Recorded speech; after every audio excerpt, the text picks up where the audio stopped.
방언의 소문이 널리 퍼지고 다른 은사들과 결합되자 방언에 대한 색다른 시각을 갖게 되었고, 사도들이나 특별한 성도들이 방언하는 것을 목격한 사람들이 자기도 방언을 받고 싶어하는 그러한 욕구가 생기며, 또 방언을 이익의 방도로 생각한 사람들이 성령이 말하게 하는 방언이 아니라 알지 못하는 이상하고 괴상한 말을 만들어 짓거리면서 하늘의 언어라든지 천사들과 통용하는 언어라고 거짓말을 하면서 성령이 말하게 하는 방언의 원리가 무너지고 현실 속에서 이상한 일들이 일어나고 말았습니다.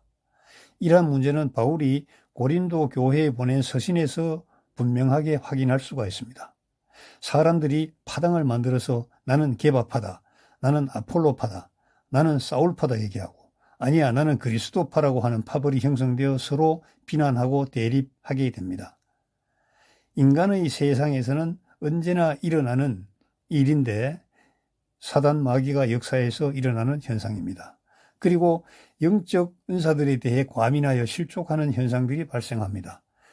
영적 은사는 성령님께서 각자에게 필요한 은사를 주셔서 받은 것인데 억지로 욕심을 부려서 은사를 차지하려는 다툼도 만만하지 않습니다. 고린도전서 12장 14장을 통해서 자세하게 알아보겠습니다. 어떤 사람에게 기적 행함을, 어떤 사람에게 예언함을, 어떤 사람에게 영들을 분별함을, 또 어떤 사람에게 여러 가지 방언들을 말함을, 또 어떤 사람에게는 방언들을 통역함을 주시느니라. 하나님께서 교회 안에 몇을 세우셨으니 첫째는 사도요, 둘째는 선지자요, 셋째는 교사요, 그 다음은 기적이요, 그 다음은 병 고치는 은사며 돕는 것과 다스리는 것과 여러 가지 방언들이라. 그리고 고린도전서 12장 30절에서는 다 병 고치겠느냐, 다 방언을 말하겠느냐, 다 통역하겠느냐고 현재 그 만연한 그 은사 만사 행통주의, 또 방언 만사 행통주의에 대해서 이제 비판을 가하게 됩니다. 그리고 내가 사람들과 천사들의 방언들로 말한다 해도 사랑이 없으면 소리내는 노시나 시끄러운 꽹가리가 되고, 아무리 방언으로 말을 해도 사랑이 없으면 아무것도 아닌 겁니다. 사랑은 결코 시들지 아니하나 예언들이라도 끝이 올 것이요 방언들이라도 그치게 될 것이며 지식도 끝나게 되리라. 또 알지 못하는 방언으로 말하는 사람은 사람에게 말하지 아니하고 하나님께 하는 것이기 때문이요, 또 어떤 사람도 알아듣지 못하나 그가 영으로 신비들을 말하는 것이기 때문이라. 알지 못하는 방언을 말하는 사람은 자신을 세우나 예언하는 사람은 교회를 세우니라. 자신을 세운다는 이 말이 아주 묘하죠. 나는 너희 모두가 방언들로 말하기를 바라지만 차라리 예언하기를 바라노라. 이는 방언들로 말하는 자가 통역을 하여 교회가 세움을 입지 못한다면 예언하는 자가 더 낫기 때문이라. 여기도 이 예언이라는 것은 앞날에 일어날 일, 사람들의 미래를 얘기하는 게 아니고 계시록 21장, 22장의 그 대역사, 하나님의 대경륜, 그것이 이루어지기까지 역으로 얘기를 해서 지금 구원받도록 하는 그러한 그 구원의 결심을 재촉하는 미래에 대한 하나님의 경륜을 말하는 겁니다. 그러므로 형제들아, 만일 내가 너희에게 가서 방언들로만 말하고 계시로나 지식으로나 예언으로나 교리로 말하지 않는다면 너희에게 무슨 유익을 주겠느냐. 너희들이 알아듣지 못하는 내가 외국어 말로, 저 소아시아 말로, 아니면 어디 저 헬라 말로 막 얘기를 한다면 너희들에게 그게 무슨 소용이 있겠느냐, 그런 겁니다. 그래도 너희도 마찬가지라. 너희가 방언으로 쉽게 알아들을 수 없는 말을 한다면 무슨 말을 하는지 어떻게 알 수 있겠느냐. 이는 너희가 허공에다 말하고 있는 것이다.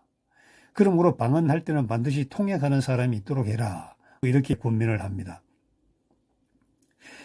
고린도전서 14장 23절에는 만일 온 교회가 한자리에 함께 모여 모두 방언들로 말을 하게 되면 배우지 못한 사람들이나 믿지 않는 사람들이 들어와서 너희가 미쳤다고 말하지 않겠느냐. 그렇지 않습니까? 지금 우리 현실에서도 이상한 데서 아무 데서고 방언 막 시부라시부라 하는 사람이 있어요. 그럼 전부 뒤에 가서 욕을 내요. 그래서 방언으로 말하려면 두 사람이나 많아도 세 사람이 차례로 말하고 한 사람은 통역하라. 왜냐하면 외국어로 말하기 때문에, 예수 그리스도를 외국어로 증거하기 때문에 이게 제대로 증거되는지 또 잘못 증거되는지 확인을 해야 돼요. 이것이 잘 안 되기 때문에 이단들이 사이비들이 마구 활개를 치는 겁니다. 그러면서 마지막에 고린도전서 14장 39절에 그러므로 형제들아 예언하기를 열망하고 방언들로 말하는 것을 금하지 말라. 자, 이게 또 이 하나의 또 문제가 됩니다. 전광훈 목사도 이걸 가지고 방언에 대한 문제가 있기는 하지만은 방언들로 말하는 것을 금하지 말라고 했지 않냐고. 그래서 랄랄라 뚜뚜뚜 찌찌찌 계속 해야 된다고 얘기합니다. 이게 그게 아니거든요. 이게요. 예수 그리스도가 증거하고 하나님의 말씀이 편만하게 확산되기 위해서는 그 지역에 사는 사람들의 말로, 그 지역에 사는 사람들의 언어로 가야 되는 겁니다. 그래서 성경도 그 나라 자국어를 모국어로 하는 그 사람들이 볼 수 있도록 성경이 번역되는 겁니다. 그래서 말씀의 역사는 번역의 역사죠. 번역의 역사. 그러므로 외국어를 하는 사람들이 있어야 되잖아요. 그들이 방언들을 말하는 것을 금하면 안 되는 겁니다. 그러니까 외국어니까 굳이 금할 필요는 없는 것이죠. 그죠? 그래서 저는 우리나라 기독교계의 방언에 관한 말씀으로 마무리 맺을까 합니다. 랄랄라 뚜뚜뚜 찌찌찌 방언을 비롯하여 깨구리 울음소리나 짐승의 울음을 모방한 방언이라는 것들이 너무나 성행합니다. 제가 삼각산 형제봉에 밤에 올라가 보면요. 깨구리 떼창이 들려와요. 저 소리로 누구를 부르며 무엇을 부르는 것일까? 방언은 남이 알든 모르든 자기가 뭐 모르든 알든 막 짓거리는 겁니다.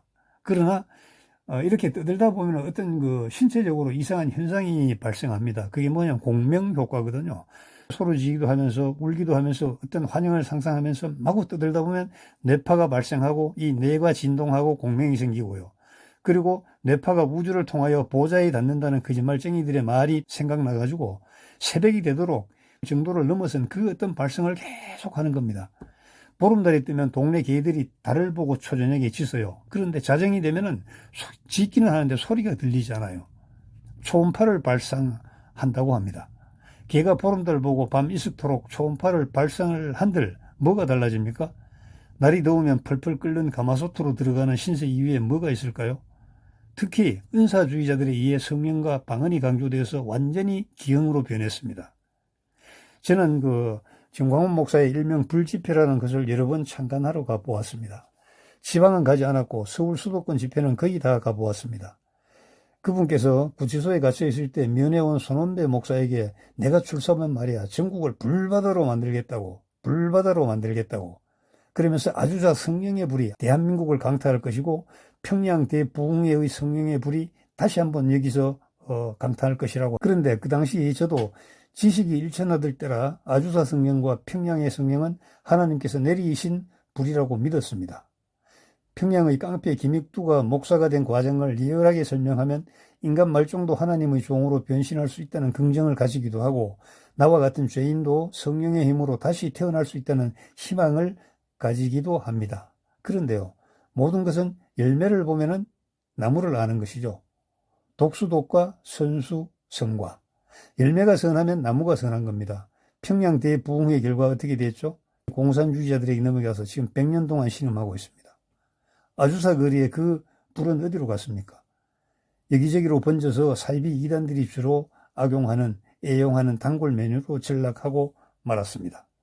그 이후에 저도 공부에 정진하면서 그런 주장은 악령의 하수인들이 하는 것이라는 결론에 도달했죠. 차라리 입을 다물고 있는 게 낫습니다. 산이나 기도원 가가지고 괴상한 소리를 지르면은 그 음파를 타고 마귀가 들어갑니다. 마귀가 들어가서 그 사람이 원하는 바대로 뭘 이렇게 조작을 합니다. 여러분, 옛날에 아날로그 시절에 이 라디오를 틀거나 우리가 군대에서 초단파 방송을 틀 때 뭘 하죠? 주파수를 맞춰야 돼요. 주파수를 맞춰야 거기서 방송하는 게 들립니다. 한때 우리나라 북한의 지령을 받는 간첩들이 난수표를 받잖아요. 황해도 어디 기지에서 계속 난수를 발생합니다. 1, 3, 1, 1, 5, 7, 3, 5, 6 이렇게 하면 그 난수를 받아가지고 해독표들을 받아서 지령대로 움직이는 겁니다. 은사주의자들이 교인들의 돈을 수탈하기 위한 수단으로 악용되는 수법입니다.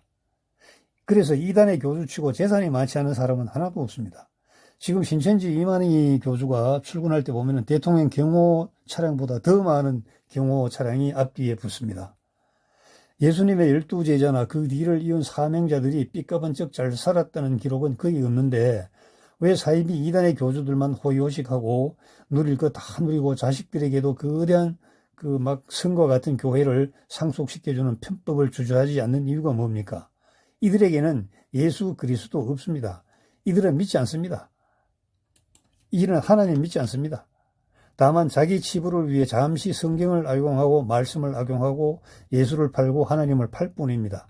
그래서 예수 사업단, 예수 사기단, 그리스도 공갈단,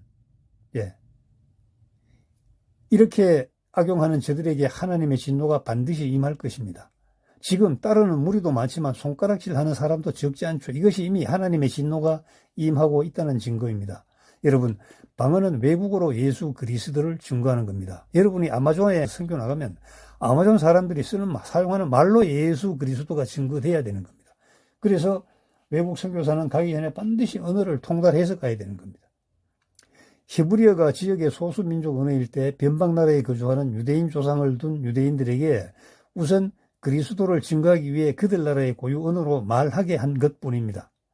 지금은 많은 나라의 언어로 성경이 번역되어 하나님의 말씀이 전해지며 예수 그리스도가 그들의 주님으로 선포되게 되었습니다.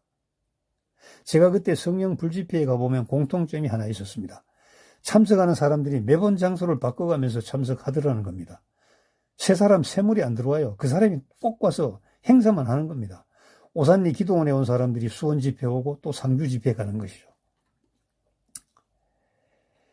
그리고 집회를 인도하는 목사는 죽어라 목청이 찢어져라 소리를 질러댑니다. 회중들도 방방 뛰고 소리 지르고 눈물 곡성을 질러댑니다. 그리고 치유의 역사가 소개되었죠. 그런데 현장에 있던 사람은 단 한 사람도 치유된 사례가 없어요. 치유된 사람은 모두 외국에 거주했습니다. 그들이 유튜브 설교를 듣고 아멘으로 하다 하였더니만 고질병이 나왔고 정신병이 물러가고 불편했던 신체가 온전히 돌아오더라는 겁니다. 여러분들 잘 아는 이 암흑의 변호사도 치유 집회 하는데 제가 가보니까 들것에 휠체어에 들려서 참석하는 사람들이 참 많습니다. 그런데 그들 중에 아무도 뻘떡 일어나서 나가는 사람 단 한 사람도 없었습니다. 사람은 누구나 죽기 전에 늙고 병드는 과정을 거쳐야 합니다. 생로병사가 없는 세상은 천년왕국이며 새하늘과 새 땅의 백성들입니다. 아무리 지위가 높은들, 아무리 신심이 돈독한들, 조용기 목사도 성철 스님도 죽기 전에 다 병마에 시달려 참담하고 처참한 모습이었습니다. 인간은 누구나 다 그런 겁니다. 여러분, 방언이란 무엇입니까? 언어에 대한 그 교류가 활발하지 않았던 그 시절에 예수 그리스도를 전파하기 위해서 성령께서 작용하셔서 외국에 나가 있는 유대인 후손들에게 그 나라 말로 예수 그리스도를 선포한 것입니다. 하나님의 역사는 참 묘합니다. 이삭이 우물을 팔 때마다 아멜렉이 와서 뺏어버렸습니다. 그러나 이삭을 하나님께서 원하시는 장소로 보내기 위한 하나의 수단으로 등장된 소품이 바로 이스라엘이었습니다. 여러분, 사도들이 죽자 많은 신도들이 소아시아 지구로 도망을 갔습니다. 피난 간 것이죠. 그러나 그 피난의 역사가 비겁자의 역사가 아니고 비겁자의 발길이 아니고 그를 통해서 예수 그리스도가 전파되게 된 것입니다. 그래서 그때 로마에도 사도들이 가지 않았는데도 로마의 교회가 흥성했습니다. 사도 바울이 발을 굴렸습니다. 제대로 두면 안 돼. 내가 가서 참다운 교리를 알려줘야 돼. 그래서 로마에 가고자 사도 바울이 그렇게 노력을 했던 겁니다. 사도 바울은 뭐라고 했습니까? 내가 너희에게 어떤 영적인 은사를 알려주려고 해. 왜냐하면 의욕만 넘치면 하나님의 교회, 하나님의 말씀은 기용으로 변하고 이상하게 변합니다. 사도들이 직접 다스리든 직접 전하던 그 시절에도 사도 바울이 떠나고 나면 우리는 게바파야. 게바는 베드로죠. 나는 아폴로파야. 나는 사울파야. 그러니까 나는 이도 저도 아니고 나는 그리스도파야. 이런 사람들이 생겨났습니다. 그래서 하나님 말씀은 말씀에 기록된 대로 그 기록된 대로 이해를 해야 되고 또 이해하지 못하는 것은 문자 그대로 받고 문자를 해독하지 못하면 그대로 두면 됩니다. 다 시간이 되면 성령 하나님께서 깨우쳐서 알게 해 주십니다. 저도 오늘 이 방은 오늘 오전에 갑자기 문득 떠올랐습니다. 아, 이거 기록해야지 해서 제가 오후에 앉아서 2편 찍고 있는 겁니다. 여러분 감사합니다.